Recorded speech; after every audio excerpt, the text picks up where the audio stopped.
देखो दुईटी घटना 48 घंटा भितर गोटे क्षेत्र में घटू कमिशनरेट पुलिस अधीन कटक चाउलियागंज थाना रे कर्तव्यरत जड़े थाना अधिकारी थाना भितर निज कार्यालय रे आत्महत्या कर तार 24 घंटा भितर भुवनेश्वर एसीपी व्यक्तिगत कारण दर्शाई इस्तीफा दौरान मु आदौ कहूना जे दुई घटना भितर सीधा सड़क संयोग अच्छी किंतु दुईटी बड़ घटना गोटे क्षेत्र भितर कहीं घटुची एवं जगमोहन मीना आज कहीं निष्पत्ति ने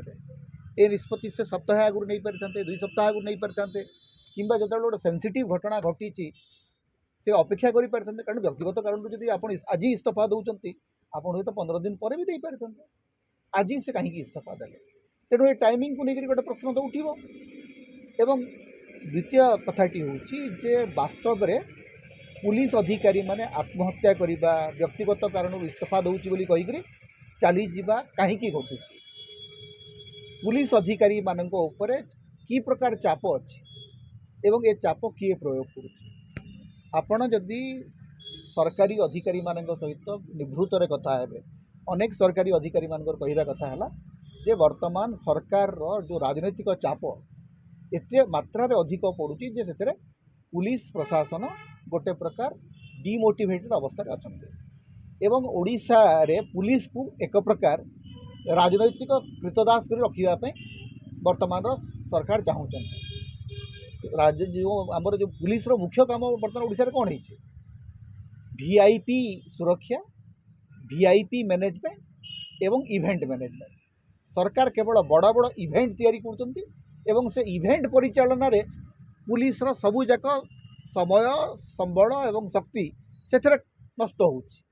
पुलिस आईन श्रृंखला सजाड़ापी जी समय देवा कथा समय दे पार ना किंतु लोक चापट लोक तो मंत्री को कहे नहीं लोक सब बड़े स्थानीय अधिकारी को पुलिस अधिकारी मान गर्गर होते चाप पड़ुची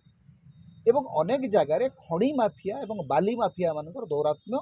भीषण भाव में बढ़ी